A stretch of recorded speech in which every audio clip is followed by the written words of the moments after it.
La llegada de los ándalos. Los ándalos procedían de las tierras del Hacha, una península en el mar de los escalofríos, al este y al norte donde hoy se encuentra Pentos, y durante siglos fueron un pueblo nómada. Partieron desde el corazón de la península hacia el sur y el oeste y fundaron Andalia, el antiguo reino donde vivieron antes de cruzar el mar angosto. Andalia se extendía desde el Hacha hasta lo que hoy es la costa de Bravos, y por el sur hasta las llanuras y las colinas de Terciopelo.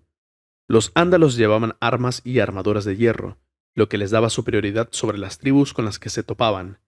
Una de ellas era la de los hombres peludos. Su nombre se ha perdido, pero tenemos noticias de ellos gracias a algunas crónicas de los pénticos, que los creían emparentados con los ibeneses, cosa en la que coinciden en gran medida los documentos de la ciudadela, aunque unos argumentan que los hombres peludos fundaron Ib, mientras que otros afirman que en realidad procedían de allí. Hay quien considera que los ándalos eran capaces de forjar el hierro porque los siete los guiaban, que el propio herrero les había enseñado ese arte, y así se recoge en los textos sagrados. Sin embargo, en esa época los Roinar ya eran una civilización avanzada y también sabían trabajar el hierro, y solo hace falta mirar un mapa para darse cuenta de que los primeros ándalos debieron tener contacto con ellos. El Torrente Negro y el Noine se encontraban en mitad de la ruta migratoria de los ándalos y, según el historiador norboyita Doro Golathis, en Andalia hay vestigios de puestos avanzados de los Roinar.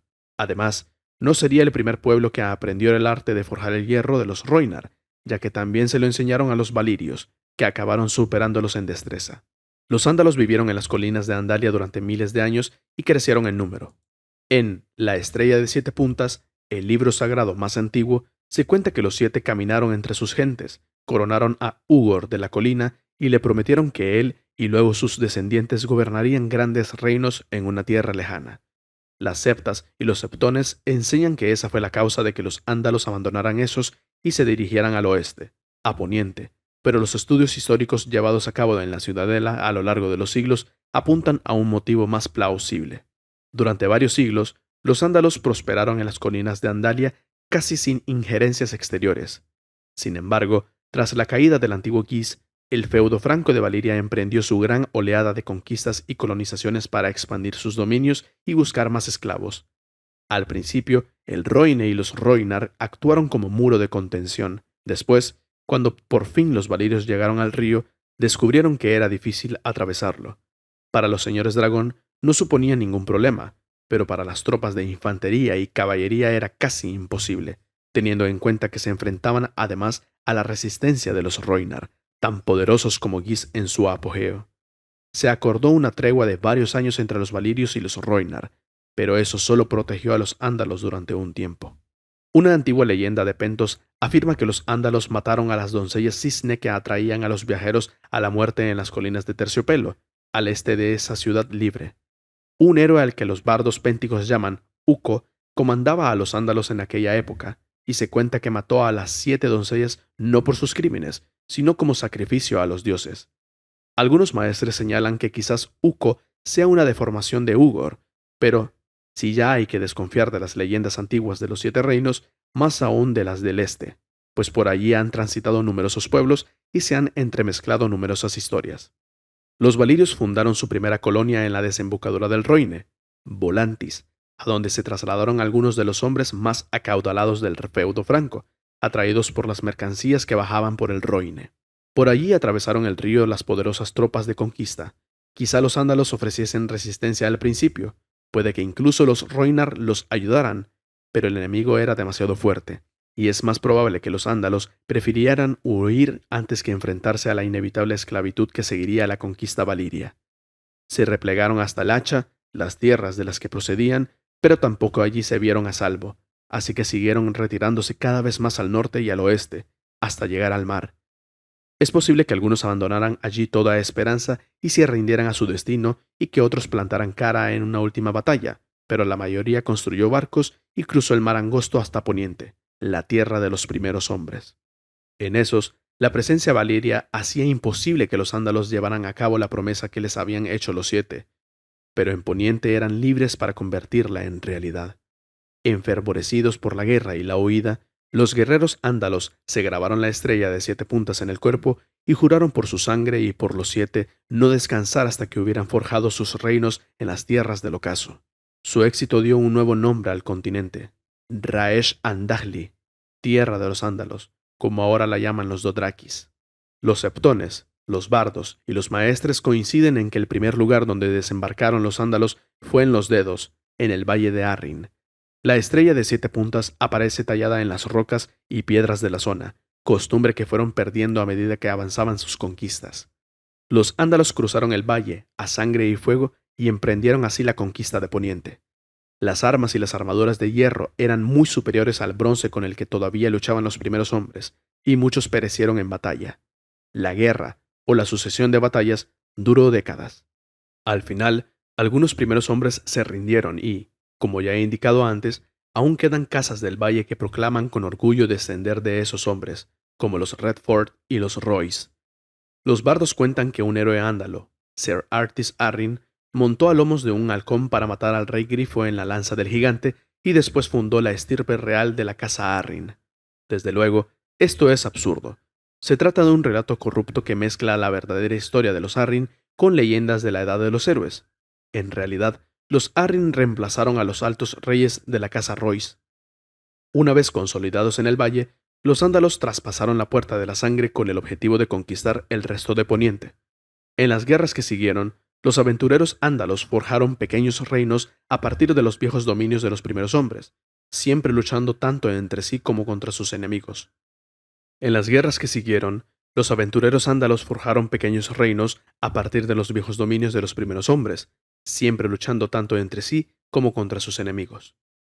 Se dice que, en las guerras del Tridente, hasta 7 reyes ándalos unieron sus fuerzas contra el último rey de los ríos y las colinas, Tristífer IV, descendiente de los primeros hombres, y cantan los bardos que lo derrotaron en su 100ª batalla.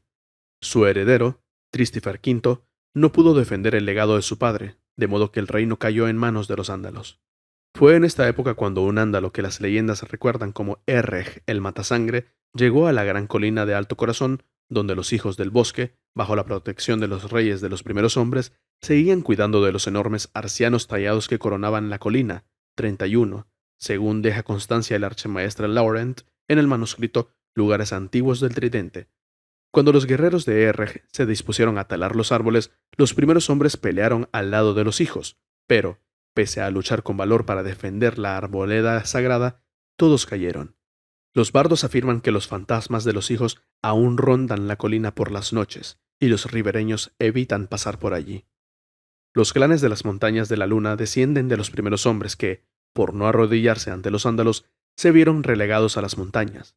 Existen similitudes entre sus costumbres y las de los salvajes del otro lado del muro, como, por ejemplo, el rapto de la novia y la negativa tenaz de que otros los gobiernen, y se sabe sin lugar a duda que los salvajes descienden de los primeros hombres. Al igual que los primeros hombres, los ándalos resultaron ser enemigos feroces de los hijos del bosque que quedaban. Los hijos adoraban a dioses desconocidos y tenían costumbres extrañas, así que los expulsaron de los densos bosques que les habían garantizado con el pacto. Aislados y debilitados, los hijos del bosque carecían de las ventajas que un día tuvieron frente a los primeros hombres, y mientras que estos no consiguieron erradicar a los hijos del bosque, los ándalos lo lograron en muy poco tiempo. Puede que algunos hijos huyeran al cuello, donde estarían a salvo entre los pantanos y las ciénagas, pero, si fue así, no ha quedado rastro de ellos. Según se ha escrito, es posible que unos cuantos sobrevivieran en la isla de los rostros bajo la protección de los hombres verdes, a quienes los ándalos jamás consiguieron expulsar, pero tampoco se han encontrado pruebas firmes al respecto. Lo cierto es que los pocos hijos del bosque que quedaban huyeron o murieron y que los primeros hombres perdieron una guerra tras otra, un reino tras otro, frente a los invasores ándalos. Hubo innumerables batallas y guerras, pero al final cayeron todos los reinos del sur. Al igual que los habitantes del valle, algunos se sometieron a los ándalos y hasta se convirtieron a la fe de los 7. En muchos casos, los ándalos tomaron como esposas a las mujeres y las hijas de los reyes derrotados para asegurarse el derecho a gobernar, ya que, pese a haberlos vencido, los primeros hombres los superaban en número y no podían expulsarlos sin más. Probablemente, muchos castillos del sur conservan su bosque de dioses de arcianos porque los primeros reyes ándalos decidieron pasar de la conquista a la consolidación y quisieron evitar conflictos de fe. Incluso los hijos del hierro, Los feroces guerreros marinos que al principio se creían a salvo en sus islas cayeron ante los ándalos. Pasaron 1000 años antes de que estos pusieran los ojos en las Islas del Hierro, pero, cuando llegó el momento, fue con fuerzas renovadas. Los ándalos arrasaron las islas y acabaron con el linaje de Urron Mano Roja, que había gobernado durante un milenio a hacha y espada. Aereg escribe que, al principio, los nuevos reyes ándalos forzaron a los hijos del hierro a adorar a los 7. No hubo manera, pero los isleños consintieron que la fe coexistiera con el culto al dios ahogado. Los ándalos se casaron con las mujeres de las islas y tuvieron descendencia con ellas, al igual que en el continente, pero, a diferencia de allá, la fe nunca llegó a consolidarse, ni siquiera entre las familias de origen ándalo. Con el tiempo, en las Islas del Hierro solo quedó el dios ahogado, y apenas unas pocas casas recuerdan a los 7. El norte fue el único territorio que logró contener a los ándalos, gracias a los impenetrables pantanos del Cuello y a la antigua fortaleza de Foso Cailin. Incontables ejércitos invasores perecieron en el Cuello, y los reyes del invierno consiguieron mantener un gobierno independiente durante muchos siglos.